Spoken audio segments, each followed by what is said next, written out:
The world's largest aircraft carrier, the USS Gerald R.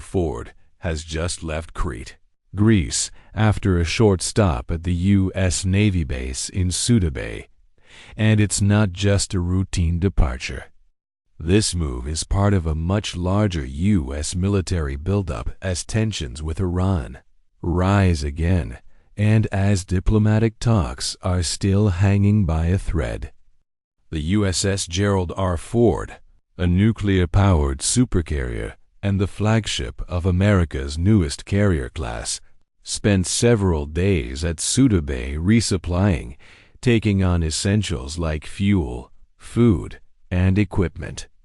After that stop, the ship departed and began moving toward the eastern Mediterranean, widely expected to operate closer to Israel and the broader Middle East region. Its presence is a major signal. Aircraft carriers aren't just warships, they're mobile air bases. When one moves, it changes the military balance around it because it brings a full strike group and air wing with it. So why is the U.S. doing this now? Because Washington has been dramatically reinforcing its posture in the region amid escalating friction with Iran over Iran's nuclear program and the collapse or breakdown of negotiations. At the same time, indirect talks have been taking place, including reports of a new round of negotiations in Geneva, with Oman playing a mediator role. This is the strategy: apply pressure while keeping diplomacy alive. In other words, talk, but from a position of strength.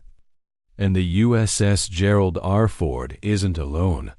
Multiple reports describe the U.S. assembling one of its largest regional force packages in decades, not just ships, but also large deployments of aircraft and additional defenses. The buildup includes 2 aircraft carrier strike groups, with the Ford moving to link up in the broader theater, while another carrier group is already operating in or near the region, alongside the carriers.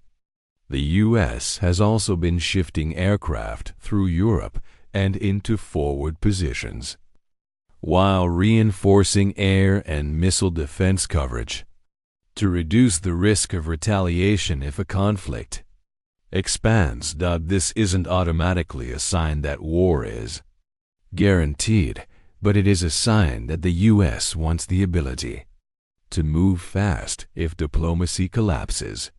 The Ford stop in Crete also drew attention on the ground.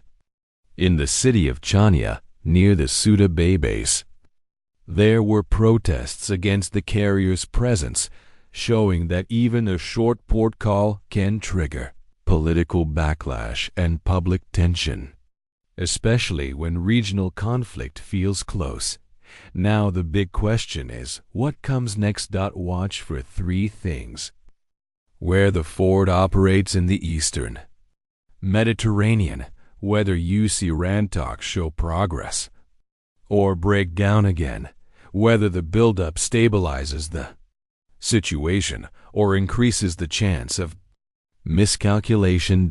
Because when the world's biggest warship starts moving closer to a flashpoint, it usually means one thing: the stakes just went up. If you want, I can also turn this into a more dramatic YouTube-style script with punchier lines, on-screen text cues, and sound effect beats.